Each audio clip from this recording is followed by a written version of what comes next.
ஜெய் ஸ்ரீ மாத்ரே நமக. ஜெய்குருதர் ஜெய்குரு பரசுராம நமஸ்காரம். நான் கரூர்ல இருந்து வல்சலா பணிக்கர், பிரசன்ன ஜோதிடர். இன்னைக்கு நம்ம 2026 ஆண்டு தமிழ் புத்தாண்டு ராசி பலன்கள் கும்ப ராசிக்கு எப்படி இருக்குன்னு பார்க்க போறோம். இந்த வருடம் எப்ப பிறக்குது அப்படின்னா 14/4/2026 செவ்வாய்க்கிழமை காலை 9:30க்கு சதய நட்சத்திரத்துல இந்த வருடம் பிறக்குது. இந்த வருடம் சதய நட்சத்திரத்துல பிறக்கிறதுனால நீங்க என்னன்னா கும்ப ராசியில இருக்கக்கூடிய சதய நட்சத்திரக்காரர்கள் பரிகாரம் பண்ணிக்கணும். என்ன பரிகாரம் பண்ணணும் அப்படின்னா, இந்த வருடம் பிறக்குது இல்லையா, அந்த டைம்ல கோவிலுக்கு போயிட்டு அருகில் இருக்கக்கூடிய எந்த கோவிலுக்கு வேணா போலாம். சிவன் ஆலயம் போலாம், விஷ்ணு ஆலயம் போலாம், எந்த கோவிலுக்கு வேணா போலாம். கோயிலுக்கு போயிட்டு அங்க இருக்கக்கூடிய ஜீவராசிகளுக்கு ஆடு மாடு இந்த மாதிரி இருக்கிற கோழி இதுகளுக்கெல்லாம் என்னன்னா தண்ணி கொடுங்க. ஓகேங்களா? மாடா இருந்துச்சுன்னா வைக்கப்புல் போடுங்க, தண்ணி கொடுங்க. மக்களுக்கு பாத்தீங்கன்னா நீர்மோரு, அதே மாதிரி சாப்பாட்டுக்கு உண்டான தானியங்களை என்ன செய்யலாம், நீங்க தானமா கொடுக்கலாம். அப்புறம் ஏழை மக்களுக்கு வஸ்திர தானம், அப்புறம் விசிறி சொல்லுவோம் இல்லைங்களா, அந்த விசிறி தானமா கொடுக்கலாம். செப்பல், கம்பளி, இது மாதிரி உங்களுக்கு என்ன முடியுமோ அதை தானமா கொடுக்கலாம். அங்க இருக்கக்கூடிய இறைவனை பிரார்த்தனை பண்ணிட்டு ஏழை எளியர்களுக்கு இது கொடுக்கறது மூலியமா ஒரு வருடம் முழுவதுமே உங்களுக்கு பணத்தட்டுப்பாடுங்கிறது வராது. அது எக்கனாமிக்கல் ரீதியா நல்ல உயர்வான நிலைக்கு வருவீங்க. அதே மாதிரி காசு பணத்துக்கு பஞ்சம் இருக்காது. அது கூட விபத்து கண்டமாகாது, ஆயுள் பங்கம் ஏற்படாது. இதெல்லாம் நீங்க செய்யறதுனால உங்களுக்கு நிறைய நன்மைகள் தான் இருக்கும். இது ஒரு வருட பலன்கள். சரிங்களா? சரி, இந்த வருடம் உங்களுக்கு எப்படி இருக்கு அப்படின்னா, முக்காவாசி நிறைய நன்மைகள் தாங்க. அதாவது 90% நன்மைகள் தான். உங்களுக்கு தீமைகள்ங்கிறது ரொம்ப குறைவு. அதனால கவலைப்படாதீங்க. என்னங்க 6ஆம் இடத்துக்கு குரு வருதுன்னா அதெல்லாம் இல்ல, நல்லதுதான் உங்களுக்கு. பொதுவா ஜென்ம சனி விலகிருச்சு, ஜென்ம ராகுவும் விலக போறாரு. அதுதான் பிளஸ் பாயிண்ட் உங்களுக்கு. என்னன்னு கேக்குறீங்களா? சனி 2ஆம் இடத்துக்கு, அதாவது ஜென்ம சனியா இருந்து பாத சனியா மாறிடுச்சு. சோ 2ஆம் இடத்துல சனி இருக்காரு. அதே மாதிரி வருடம் பிறக்கும் போது உங்களுக்கு குரு 5ல இருக்காரு. ஜூனுக்கு அப்புறம் 6ஆம் இடத்துக்கு போறாரு. ஜூன் மாசம் 6ஆம் இடத்துக்கு போறவரு உங்களுக்கு 10ஆம் இடம் தொழில் ஸ்தானத்தை பாக்குறாரு, 12ஆம் இடம் இன்வெஸ்ட்மெண்ட் ஸ்தானத்தை பாக்குறாரு, 2ஆம் இடம் வருமானத்தை பாக்குறாரு. இதுதான் நல்லா இருக்குன்னு சொன்னேன். அதே மாதிரி டிசம்பருக்கு அப்புறம் இந்த டென்ஷன், டிப்ரெஷன்ஸ், அப்படியே ரொம்ப விரக்தியான நிலை இதெல்லாம் கொடுத்துட்டு இருந்தாருல ராகு, அவரு கிளம்பி 12க்கு போய் மறைய போறாரு. இதை விட வேற என்ன உங்களுக்கு வேணும்? கும்ப ராசியை பொறுத்த வரைக்கும் ரொம்ப நல்லா இருக்கு. நீங்க கவலையே பட வேண்டாம். நிறைய பேர் குரு மறைஞ்சிருச்சு, 7.5 சனி முடியல, ராகுக்கேது இருக்குன்னு சொல்லுவாங்க. அதெல்லாம் கிடையாது. படிப்படியா இந்த வருடத்துல இருந்து படிப்படியா உங்களுக்கு நன்மைகள் தான் அதிகம். ஓகேங்களா? இந்த தீமை, அதாவது ரொம்ப கஷ்டத்துல இருந்து வெளிவரக்கூடிய டைம் தான் இந்த டைம். இந்த டைமை பொறுத்த வரைக்கும் கஷ்டம்னு, இந்த வருடம் பிறக்கும் போது கஷ்டமா இருந்தாலும் அந்த கஷ்டத்துல இருந்து ஒவ்வொரு நாளும் ஒவ்வொரு படியை கடந்து வந்துகிட்டே இருக்கீங்க அப்படிங்கிறத ஞாபகம் வச்சுக்கோங்க. சரி, தொழில் ரீதியா எப்படி இருக்கு அப்படின்னா, ஜூன் மாசத்துக்கு அப்புறம் ரொம்ப சூப்பரா இருக்குது. ஏன் அப்படின்னா குரு 6ஆம் இடத்துல இருந்து 10ஆம் இடத்தை பாக்குறாரு. அப்ப தொழிலு கட்டாயம் வளர்ச்சி அடையும். தொழில் மூலியமா நல்ல வருமானம், நிரந்தரமான வருமானம். அதே புதுசா தொழில் தொடங்குறதுக்கு ஏற்ற காலம். இன்வெஸ்ட்மெண்ட் குடிக்கிறதுனால ஒரு சுப விரயம். உங்களுக்கு நீங்க இன்வெஸ்ட்மெண்ட் பண்றீங்க அப்படின்னா உங்களுக்கு தெரிஞ்ச அனுபவம் இல்ல, இன்ட்ரெஸ்ட் இருக்கக்கூடிய விஷயங்கள்ல இன்வெஸ்ட் பண்ணுங்க. அதே மாதிரி தெரியல அப்படின்னா அதுக்குன்னு ஆட்கள் இருப்பாங்க, அவங்க கிட்ட கேட்டு எப்படி இன்வெஸ்ட் பண்ணி சம்பாதிக்கிறதுன்னு கேட்டுக்கிட்டு பண்ணுங்க. இன்வெஸ்ட் பண்றேன்னு ஏதாவது ஒரு விஷயத்துல குருட்டாம்பாக்குல போய் இன்வெஸ்ட் பண்ணி லாஸ் பண்ணிக்காதீங்க. விரயம்ங்கிறது சுப விரயமா 6ஆம் இடத்துல இருந்து குரு பாக்குறதுனால சுப விரயமா பண்றது நல்லது. அதே மாதிரி ராகு கேதுவும் 6ஆம் இடத்துக்கு ராகும், சாரி 6ஆம் இடத்துக்கு கேதுவும் 12ஆம் இடத்துக்கு ராகும் வர்றது ஒரு நல்ல அமைப்பு. இந்த ராகு கேது போறதே ஒரு நல்ல அமைப்பு. வெளிநாட்டுல போய் பிசினஸ் பண்றது, நீங்க பண்ணிட்டு இருக்க தொழில வெளிநாட்டுல போய் பண்றது, வெளிநாட்டுல இருக்கவங்க இங்க இன்வெஸ்ட் பண்றது, இந்த மாதிரி அமைப்புகள், இறக்குமதி ஏற்றுமதி சார்ந்த தொழில்கள், வெளிநாட்டு பணம் முதலீடுகள்லாம் வர்றது, இந்த மாதிரி விஷயங்கள்லாம் உங்களுக்கு நடக்கும். காசு பணம் அப்படிங்கிறது கும்ப ராசியை பொறுத்த வரைக்கும் இந்த வருடம் மழை போல வரப்போகுது. காசு பணம் நிறைய கொட்ட போகுது. நீங்க என்னென்ன விஷயங்கள்லாம் செய்யணும் அப்படின்னா, கூடுதலா உழைப்பும் உத்வேகத்தையும் அதிகப்படுத்தணும். அவ்வளவுதான். நீங்க சோம்பேறியா இருக்கக்கூடாது. சோம்பேறியா இருக்க மாட்டீங்க கும்பராசிக்காரங்க. காசு பணம் வருதுன்னா ஒரு நாள் நைட்டு கூட தூக்கத்தையே தொலைச்சிருவீங்க. அந்த அளவுக்கு காசு பணம் வருதுன்னா ரொம்ப ஹார்ட் ஒர்க் பண்ணக்கூடிய டைம் தான். உங்களுடைய ராசி அதிபரே 2ல தாங்க இருக்காரு, குரு வேற பாக்குறாரு.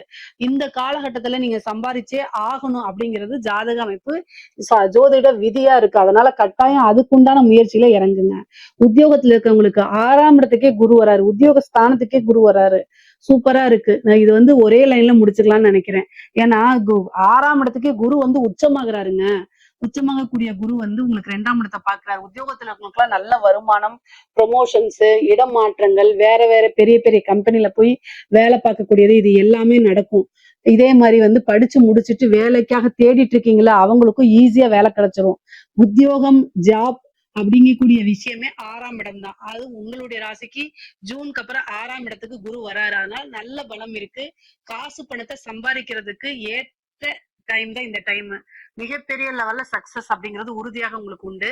படிக்கக்கூடியவங்களுக்கு எல்லாம் படிப்புல நல்ல அமைப்புகள் இருக்கு. ராகு கேதுக்கு அதாவது இந்த ஜூன் மாசத்துக்கு அப்புறம் உங்களுக்கு வந்து பாத்தீங்கன்னா எல்லா விஷயமும் நன்மையா தான் நடக்க போகுது. படிப்புல நல்ல முன்னேற்றம், முன்பை விட ஆர்வம், ஒரு படிச்சாதான் நமக்கு லைஃப், நமக்கு எல்லா விஷயமுமே இது மூலியமா தான் சாதிக்க முடியுங்கிற விஷயங்களை உணர்ந்து, தன்னிலை உணர்ந்து படிச்சு மிகப்பெரிய லெவல்ல சக்சஸ் பண்ணிடுவீங்க. நல்ல காலேஜ் படிச்சுட்டு இருக்கவங்க நல்ல இடத்துல பிளேஸ்மெண்ட் கிடைக்கிறதுக்கு உண்டான அமைப்புகள் இருக்கு. நிறைய அதாவது நீங்க உங்களுடைய சுய மத்தவங்க யாருமே அதிகமா ஹெல்ப் பண்ணாம உங்களுடைய சுய உழைப்புனாலையும் சுய முயற்சினாலையும் முன்னுக்கு வரக்கூடிய நபர்களா நீங்க இருக்கனால எதை பண்ணினாலும் கட்டாயம் உங்களுக்கு சக்சஸ். அதே மாதிரி 2ஆம் இடத்துல சனி இருக்கனால வாக்கு சனி கோப்பை குலைக்கும். சோ நீங்க எந்த ஒரு விஷயத்தையும் சரிங்க, டார்கெட்டா இருந்தாலும் சரி, ஒர்க் ரீதியா இருக்கலாம், நீங்க பார்க்கக்கூடிய உத்தியோக ரீதியா, ஜாப் ரீதியா இருக்கலாம், படிக்கக்கூடிய விஷயமா இருந்தாலும் சரி, பேச்ச குறைச்சுக்கணும். கும்ப ராசி வந்து நல்ல பேச்சு திறமை, பொதுவா ஜென்ரலா நல்ல திறமைசாலிகள். ஆனாலும் 2ஆம் இடத்துல இருக்கக்கூடிய சனி ரொம்ப டென்ஷனை கொடுப்பாரு.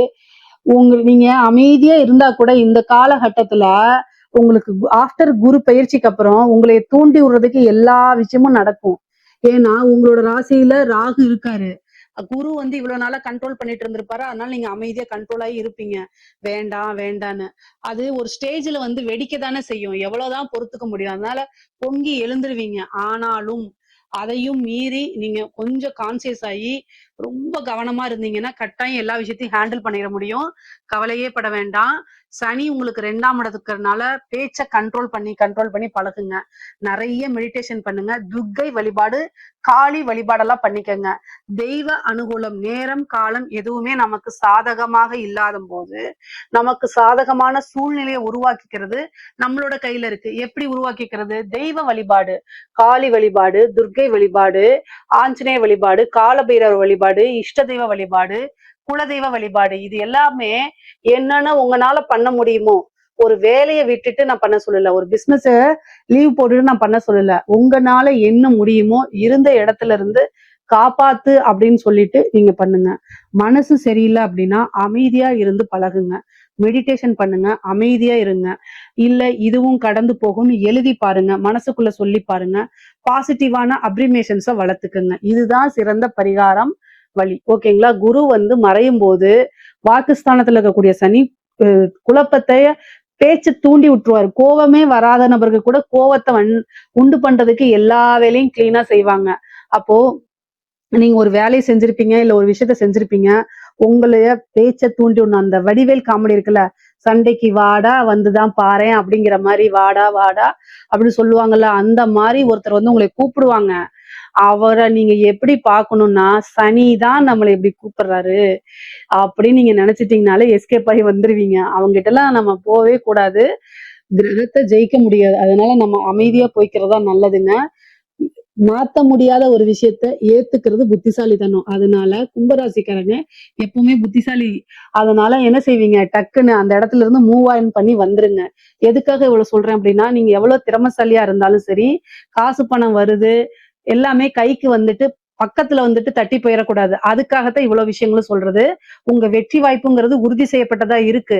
ஆனா நீங்க பேசக்கூடிய விஷயங்கள்னால ஒரு சின்ன தவறுனால அது தட்டி போயிடக்கூடாதுல்ல. அதுக்குதான் இவ்வளவு தூரம் நான் மெனக்கெட்டு மூச்சை பிடிச்சு சொல்லிட்டு இருக்கேன். மத்தபடி எல்லா அமைப்புகளும் உங்களுக்கு நல்லா இருக்கு. கும்பராசியில இருக்கக்கூடிய பெண்களுக்கு ரொம்ப சூப்பரா இருக்கு. இந்த ராகு கேது பயிற்சி வரைக்கும் ரொம்ப பொறுமையா இருந்துட்டீங்க அப்படின்னா குடும்ப நபர்கள் சப்போர்ட் பண்ணுவாங்க. என்ன விஷயங்கள்லாம் இழந்தீங்களோ அத்தனை விஷயமும் மீட்டெடுக்க முடியும். எல்லாமே நீங்க நினைச்ச விஷயங்கள்லாம் சாதிக்க முடியும். டிசம்பருக்கு அப்புறம் ரொம்ப பரிபூர்ணமா நல்லா இருக்குங்க. நீங்க வேலைக்கு போறதுனாலும் வேலைக்கு போகலாம். அதே மாதிரி வீட்டுல இருந்துட்டு ஆன்லைன் பிசினஸ் பண்ணலாம். அதே மாதிரி டீச்சிங் பண்ணலாம். ஒரு செல்ஃப் எம்ப்ளாய்டா மாறலாம். இந்த மாதிரி பல ரூபங்கள் எடுக்கிறதுக்கு வாய்ப்புகள் இருக்கு. சொத்து சேர்க்கை இருக்கு, ஆடை ஆபரணங்கள் இருக்கு. நினைச்ச விஷயங்கள் எல்லாமே சாதிக்கக்கூடிய அமைப்புகள் இந்த வருடம் உங்களுக்கு உறுதியாக உண்டு. பொதுவா கும்ப ராசிக்கு 6ஆம் இடத்துல குரு கேது இருக்கனால குடும்பத்துல வந்து நான் ஆல்ரெடி குடும்ப இதுல வந்து பாத்தீங்கன்னா சனி இருக்காரு, அப்புறம் உங்க ஜென்ம ராசியில ராகு இருக்கு. இது என்னன்னா குடும்பத்துல பிரச்சனைகளை உண்டு பண்ணும், மன விரக்தியை உண்டு பண்ணும். நான் ஆல்ரெடி சொன்னதுதான். அதனால பொறுமையா போங்க. ஆனா கணவராக இருந்தால் மனைவியும், மனைவியாக இருந்தால் கணவரும் ஒருவரை ஒருவர் அனுசரிச்சு செல்லக்கூடிய காலகட்டமா இது இருக்கனால ரொம்ப கவனமாக இருக்கணும். சண்டை சச்சரவு போடுறது, 6ல குரு வர்றது, கோர்ட்டு கேஸ் டைவர்ஸ் வரைக்கும் போயிரும். 3ஆம் இடம் நபருடைய தலையீடு, உங்க ஹஸ்பண்ட வேறொரு பொண்ணு இழுத்துட்டு போறது, உங்க ஒய்ஃபை, இந்த மாதிரிலாம் நடக்கிறதுக்கு வாய்ப்பு இருக்கு. அதனால ரொம்ப கவனமாக இருங்க. நான் தப்பு தப்பாலாம் சொல்லல, நாட்டுல நிறைய நடக்குது. அதனால கவனமா இருங்க. நம்ம ஹஸ்பண்ட் தானே, எங்க போயிட போறாருன்னு அலட்சியம் கூடாது. நம்ம ஒய்ஃப் தானே, எங்க போயிட போறாங்கன்னு அலட்சியம் கூடாது. இதுக்காகவே சில ஜென்மங்கள் இருக்கு. சில ஜென்மங்கள் இதுக்காகவே பிறவி எடுத்திருக்காங்க. அவங்க கிட்ட இருந்தெல்லாம் நம்ம ஆட்களை காப்பாற்ற வேண்டியது நம்மளுடைய கடமைங்க. சோ அதனால கவனமா இருங்க, ஒழுக்கமாவும் இருக்கணும். ஏன் ஒழுக்கம் அப்படின்னு சொல்றேன்னா, நீங்க கெட்டவர் நான் சொல்ல வரல. ராகு உங்களுடைய ராசியில இருக்கு. இவ்வளவு நாளா குரு பார்த்துட்டு இருந்தாரு. இப்ப குரு பார்க்கலையா, அப்ப என்ன ஆகும் அப்படின்னா, கெட்டு போறதுக்கு எல்லா வழியும் உங்களுக்கு ஓப்பன் ஆகி வா வான்னு ஈர்ப்பு, அப்படியே அந்த மைண்டும் சரியில்லைன்னா ஏதாவது ஒரு நோக்கி போயிருவோம்ல, அந்த மாதிரி அமைப்புகள் உருவாகுது. 3 மாசத்துக்கு குரு பலம் ஜூன்லயா, அப்ப அந்த 3 மாசம் கடுமையான காலகட்டமா இருக்கும். அந்த காலகட்டத்துல இடம் மாறி தடமாறி போயிடாதீங்க தயவு செய்து. அதே மாதிரி காதல் ரீதியா, மன ரீதியா பிரச்சனைகளை உண்டு பண்ணும். அதே மாதிரி கலத்தரம் திருமணத்திலயும் கொஞ்சம் பிரச்சனைகளை உண்டு பண்ணும். அதனால கவனமாக இருங்க. ரொம்ப பொறுமையா எல்லா விஷயத்தையும் ஹேண்டில் பண்ணுங்க. அந்த டிசம்பருக்கு அப்புறம் அதுக்கப்புறம் நல்லா போயிடும். அதே மாதிரி 7ஆம் வீட்டுக்கு வந்து சனி பார்வை இல்லை, ராகு கேது பயிற்சியும் இல்லை, ராகுவும் அது பயிற்சி ஆயிடுச்சு, குருவும் வந்து பலம் இல்லாதனால இந்த வருடம் திருமணம்ங்கிறது பெருசா உங்களுக்கு பலம் இல்லாதனால உங்களுடைய சுய ஜாதகத்துல திருமணம் சார்ந்த விஷயத்த பாத்துக்கங்க. அதே மாதிரி புத்திர பாக்கியம் இருக்கு. ஏன்னா செயற்கை கருத்தரிப்பு அந்த மாதிரி விஷயங்களுக்கு இயற்கையா கருத்தரிப்பான்னு சரி, ராகு கேதுக்கள் புத்திர பாக்கியத்தை கொடுத்துரும். குலதெய்வ வழிபாடு பண்ணுங்க. சும்மா ஒரு டாக்டர்கிட்ட போய் ஒரு சஜஷன் எடுத்தாலே திடீர்னு இதாயிரும். அதே மாதிரி ஐவிஎஃப் டெஸ்ட் டியூப்லாம் போறீங்கன்னா இந்த டைம்ல போயிருங்க. டிசம்பர் வரைக்கும் உங்களுக்கு டைம் இருக்கு. அந்த டைம்ல போயிட்டீங்கன்னா கட்டாயம் உங்களுக்கு ஒரு புத்திரம் பாக்கியம் உறுதியாக இருக்கு. குழந்தை சந்தான பிராப்தம்ங்கிறது உறுதியாக இருக்கு. பூர்வீக சொத்துக்கள்லாம் இழுபறியா இருந்ததெல்லாம் வரும். கடன் ரீதியா இருக்கக்கூடிய பிரச்சனைக்கு நிவர்த்தி ஆயிருங்க. 6ஆம் இடத்துல குரு உச்சம் பெறனால கடன் ரீதியா எவ்வளவு பிரச்சனைகள் இருந்தாலும் அந்த பிரச்சனைகள்ல இருந்தா உங்களுக்கு நிவர்த்தி ஆகிறதுக்கு வாய்ப்புகள் இருக்கு. இவ்வளவு நாள இழுபறியா இருந்த கேஸுகள், கடன் ரீதியா இருந்தாலும் சரி, கோர்ட்டு கேஸ் வழக்குகள், அது என்ன கேஸா இருந்தாலும் உங்களுக்கு ஃபேவர் ஆகிறதுக்கு உண்டான அமைப்புகள் இருக்கு. நிறைய நன்மைகளும் மாற்றங்களும் உறுதியாக இருக்கு. கும்ப ராசியில இருக்கவங்களுக்கு ஹெல்த் ரீதியா பிரச்சனை இருக்கு, மருத்துவ செலவு இருக்குது. உங்களுக்கு வந்து என்ன வியாதினே கண்டுபிடிக்க முடியாத அளவுக்குலாம் ப்ராப்ளம் வரதுக்கு வாய்ப்பு இருக்கு. குரு வளர்த்து விட்டுருவாரு. அதனால ஹெல்த் ரீதியா உடனடியா டாக்டர் பார்க்கணும். ஹெல்த்ல எப்பவுமே அவேர்னஸா இருங்க. எதுக்காக சொல்றேன் அப்படின்னா, கடுமையான உழைப்பாளிகளா இருப்பீங்க. அதனால என்ன ஆகும் அப்படின்னா, உங்களுக்கு வந்து டயர்டா இருக்கிறது, இல்ல ஏதாவது ஹெல்த்னா அதை அலட்சியப்படுத்திடுவீங்க. காசு பணம், பிசினஸ், ஜாப் இதுலயே 24 ஹவர்ஸ் சிந்தனைகள் இருக்கும்போது உங்களுடைய தேக ஆரோக்கியத்துல கவனம் செலுத்தாம போயிருவீங்க. அதனால பிரச்சனைகள் வரும். அந்த மாதிரி கூடாது. சுவர் இருந்தால்தான் சித்திரம் வரைய முடியும். தேக ஆரோக்கியத்துல கூடுதல் கவனம் தேவை. வண்டி வாகனங்கள்ல போகும்போது கவனமா போங்க. உங்களுக்கு வந்து பாத்தீங்கன்னா ராசி அதிபதி வந்து சனியா இருக்காரு. அவர் கூட செவ்வாய் சேரக்கூடிய காலகட்டங்கள்ல கவனமாக இருந்துக்கங்க. அப்படி இல்லை அப்படின்னா செவ்வாவும் சனியும் பார்க்கும்போது கவனமா சேர்ந்து இருந்துக்கங்க. இல்லைன்னா ஏதாவது வந்து விபத்துகள் இந்த மாதிரி விஷயங்கள், பிபி சுகரு அது சாதாரணமா இதாகி பேனிக் அட்டாக் ஆகுறதுக்கு வாய்ப்புகள் இருக்கு. அதே மாதிரி உடல் ரீதியா வந்து பாத்தீங்கன்னா ரத்தத்துல வந்து நோய் எதிர்ப்பு சக்திங்கிறது ரொம்ப குறைஞ்சு போயிரும். முக்கியமா இந்த யூரினரி இன்ஃபெக்ஷன்ஸ், இந்த கால்ல கீழே வந்து பாதத்துல இன்ஃபெக்ஷன் ஆகி மூட்டு வலி, பாத வலி இந்த மாதிரி விஷயங்கள்லாம் வரத்துக்கு ஏதாவது ஒரு மருத்துவ விரயம், மருத்துவ செலவுங்கிறது இருக்கு. அதனால கவனமாக இருந்துக்கங்க. கலைத்துறை சார்ந்தவங்களுக்கு நல்ல ஃபேமஸ் ஆகிறதுக்கு வாய்ப்புகள் இருக்குங்க. நிறைய காசு பணம் சம்பாதிக்கிறதுக்கு குரு 6ல இருந்து 2 பாக்குறாரு, 10 பாக்குறாரு, நிறைய வாய்ப்புகள் வரும். உங்க ராசியில ராகு இருக்கிறது பிரம்மாண்ட வளர்ச்சி, பாசிட்டிவாவோட நெகட்டிவா ஃப்ரேம் ஆகிறதுக்கு நெகட்டிவ் பப்ளிசிட்டி கிடைக்கும். எப்படியோ பப்ளிசிட்டி உங்களுக்கு கிடைச்சிரும். காசு பணத்தை சம்பாதிக்க முடியும். கலைத்துறைக்கு இது ஒரு நல்ல வாய்ப்பு. இந்த டைமை கரெக்டா நீங்க யூஸ் பண்ணிக்கிட்டீங்கன்னா, அரசாங்க உத்தியோகத்துல இருக்கவங்களுக்கு இந்த டைம் ரொம்ப கவனமாக இருக்கக்கூடிய டைம். குரு 6ஆம் இடத்துல இருக்கிறதுனால நல்ல உத்தியோகம், ப்ரமோஷன்ஸ் இதெல்லாம் உங்களுக்கு கிடைக்கும். காசு பணமும் கிடைக்கும். அதே நேரத்துல உங்களை காமிச்சு உங்களை ஏமாத்தி உங்களை பனிஷ்மெண்ட்டுக்கு அனுப்பி விடுறதும் நடக்கும். உங்க மேல ஒர்க் ப்ரெஷர் அதிகமா, பாரங்கள் அதிகமா, நீங்க உங்களோட பேரை இன்ஃப்ளூயன்ஸா யூஸ் பண்ணி வேற ஏதாவது நிகழ்வுகள் நடக்கிறது. இந்த மாரி விஷயங்கள்லாம் நடக்கும். கவனமாக இருக்கணும். காசு, பணம், உத்தியோகம் இதுல எல்லாம் பிரச்சனை கிடையாது. ஆனா உங்களுடைய பேர மிஸ்யூஸ் பண்றாங்களா? உங்களோட பதவிய மிஸ்யூஸ் பண்றாங்களான்னு பாருங்க. இல்லைன்னா நீங்க அதுக்கு ஆளாகுற மாரி பதில் சொல்ற மாரி வரும். அரசாங்க உத்தியோகத்துல இருக்கவங்க ரொம்ப கவனமா இருக்கணும். முக்கியமா லஞ்ச லாவணியங்கள ஈடுபாடு பண்ணும்போது, ஒரு டெண்டர அனௌன்ஸ் பண்ணும்போது, கையெழுத்து போடும்போதெல்லாம் கவனமாக இருந்துக்கங்க. அரசியல்வாதிகளுக்கு எப்படி இருக்கு அப்படின்னா, வளர்ச்சி தான். ஏன் அப்படின்னா, சனி உங்களுக்கு 2ஆம் இடத்துக்கு போயிடுச்சு. குரு 5ஆம் இடத்துல இருக்காரு. ராகு உங்களுடைய ராசியில இருக்காரு. ராகு ராசியில இருந்தா, ஏதாவது பண்ணி ஜெயிச்சிருவீங்க. குரு பலம் இருக்கு. ஏன்னா ஏப்ரல்லயே எலெக்ஷன் வர்றதுனால, அந்த டைம பொறுத்தவரைக்கும் உங்களுக்கு நல்லா இருக்கு. ஸோ வெற்றி வாய்ப்பு உங்களுக்கு இருக்கான்னு கேட்டா, என்ன பொறுத்தவரைக்கும் இருக்கு. அது சக்சஸும் ஆகும். ராகு, கேது 7லயும் அதே மாரி 2ஆம் இடத்துல சனியும் 5ஆம் இடத்துல குருவும் இருக்கிறது நல்ல அமைப்பு. வெற்றி வாய்ப்புக்கு உண்டான அமைப்பு தான். ஆனா சில தடங்கல்கள் இருக்கு. 7ஆம் இடத்துல இருக்கக்கூடிய கேது தடைய உண்டு பண்ணுவாரு. பக்கத்துல வரும் வெற்றி டக்குன்னு தட்டி போயிரும். அதுக்கு உண்டான பரிகாரங்கள், பூஜைகள், யாகங்கள், வேள்விகள்லாம் பண்ணிக்கங்க. கட்டாயம் நீங்க ஜெயிச்சிருவீங்க. உங்களுடைய குடும்ப ஜோசியர் உங்களுக்குன்னு தனிப்பட்டவங்க இருக்கிறாங்கன்னா, அத என்ன செய்யுங்க, கலந்து ஆலோசிச்சு பண்ணுங்க. அதுதான் ரொம்ப ரொம்ப நல்லது. பொதுவா பொருளாதார வாழ்க்கை நல்லா இருக்கு. ஐஸ்வர்ய பிராப்தம் ரொம்ப நல்லா இருக்கு. உறவுகளிடையே மனக்கசப்பு ஏற்படுறதுக்கு வாய்ப்புகள் இருக்கு. அதனால பாத்துக்கங்க.